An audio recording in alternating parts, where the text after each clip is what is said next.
आज बहू को खड़ा किए, 25 साल अपने राज किए, 15 साल बहू राज करेगी, उसके बाद 15 साल के बाद पोती राज करेगी। पढ़ी लिखी वही है, हम लोग अनपढ़ गंवार है।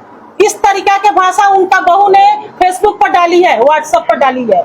मैं भी अपना बायोडाटा वरीय नेताओं को मैंने दी थी 2019 से लेकर किया। मुझे तो 94 से भारतीय जनता पार्टी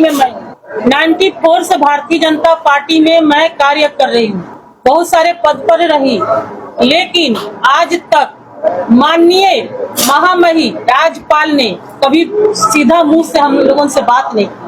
अगर महिलाओं को पार्टी ने कहा कि महिलाओं को मान सम्मान देते हैं, महिलाओं को ही मान सम्मान देना है, तो महिला में क्या एक तो उनकी बहू थी? क्या भारतीय जनता पार्टी में महिला मोर्चा में कोई महिला नहीं थी? मुझे नहीं पसंद करते हैं। कल्याणी सरन थी, बहुत सारे महिलाएं थी, आप उनको दे सकते थे।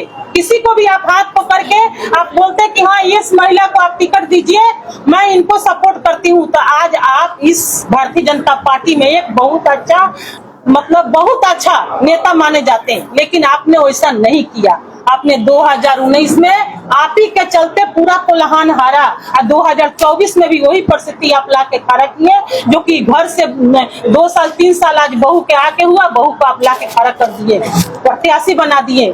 और वो बहू अगर हमारे पूर्व महिला मोर्चा के जिला अध्यक्ष ज्योति अधिकारी ने एक मैसेज डाली थी कि क्या बात है, हम लोगों में से कोई महिला नहीं थी मान सम्मान के लिए, तो उनका बहू ने कहा, क्या कहा, बहुत कुछ महिलाओं को देखा जाता है, चरित्र पर भी देखा जाता है, चरित्र वही चरित्रमान है, बाकी लोग चरित्रहीन है क्या? पढ़ी लिखी वही है, हम लोग अनपढ़ गंवार है। इस तरीका के भाषा उनका बहू ने फेसबुक पर डाली है, व्हाट्सएप पर डाली है।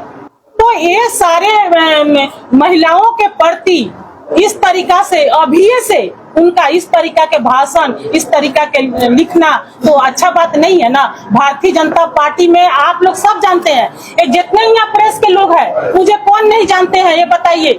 आज से मैं काम कर रही हूँ, कभी अपना मुंह खोली हूँ, किसी के पास मैंने कुछ बोला है? भारतीय जनता पार्टी में मैंने काम किया, क्या नहीं किया भारतीय जनता पार्टी में? रघुवर जी जब 95 में जब चुनाव लड़े विधायक का, तो महिला नहीं थी, एक कल्याणी सरन और मधुलिका मेहता राजपति देवी, तीनों महिला थी, जो पूरा महिलाओं को बटोर कर उनका कार्यक्रम को सफल बनाने में, और कैसे भारतीय जनता पार्टी आगे बढ़े, संगठन कैसे मजबूत हो, एक बूथ से लेकर हम लोग मंडल से लेकर जिला तक हम लोगों ने काम किया है।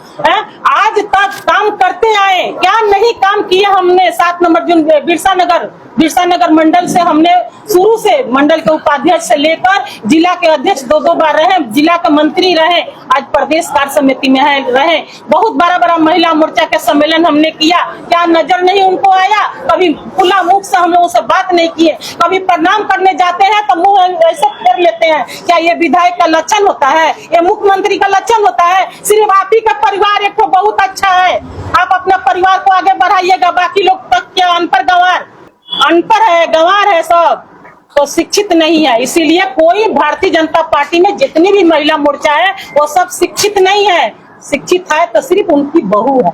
आज बहू को खड़ा किए, 25 साल अपने राज किए, 15 साल बहू राज करेगी, उसके बाद 15 साल के बाद पोती राज करेगी। ये उनका मकसद है, तो ये मकसद में कामयाब हम नहीं होने देंगे। बहुत मुंह बंद करके रहे, कभी उनका खिलाफ नहीं, बड़े भाई के जैसा इज्जत किए। आज भी पार्टी के लिए आत्मा रोता है कि इनके चलते संगठन बर्बाद हुआ। आज भी संगठन को बर्बाद करने पर तुले हुए हैं। हम लोग संगठन का सिपाही है, हम लोग संगठन के लिए काम किए। भारतीय जनता पार्टी के हम खिलाफ नहीं जा रहे हैं, ना ही हम तो बहू के खिलाफ जा रहे हैं। हम बहू के भी खिलाफ नहीं है, हम ये नहीं बोल रहे हैं कि वो महिला है तो हम उसका खिलाफ हो जाएंगे। हम खिलाफ है तो माननीय राज्यपाल के लिए कि उनका नियत क्या कह रहा है, उनका नियत के चलते ही आज पार्टी में इतना धमाल हो गया है, फिर भी उनको नहीं सुझाव हो रहा है। आज मैं आप लोग के जरिए मैं ये बात को प्रधानमंत्री तक पहुंचाना चाहती हूँ कि माननीय प्रधानमंत्री, लोकसभा चुनाव में हम लोगों ने काम किया है। आज लोकसभा चुनाव हम लोग जीत कर, पूर्वी विधानसभा पूरा जमशेदपुर लोकसभा चुनाव जीत कर हम लोग उनको दिए ना संसद, लेकिन जब परिवारवाद कहां से आ गया? ये परिवारवाद कब तक रहेगा? माननीय प्रधानमंत्री ने कहा कि परिवारवाद ही संगठन को बर्बाद कर रहा है। फिर जब उन्होंने ये बात जब बोल दिया है तो फिर परिवारवाद कहां से आएगा? एक टिकट दिनेश को दे देते, राम बाबू तिवारी को दे देते, आप मिथिलेश यादव को दे देते, अनिल सिंह को देते, राजन सिंह को दे देते, अभय सिंह को देते। अरे सब में से किसी ना किसी में से तो कोई आपका पसंदीदा होगा है कि सब के सब दरकिनार करके आप लाके उठा के बहू को अपने दे दिए। क्यों? मैं इसीलिए मैं भी अपना बायोडाटा दी थी और मैं इसीलिए मैं भी चुनाव लड़ने के लिए आगे आई थी।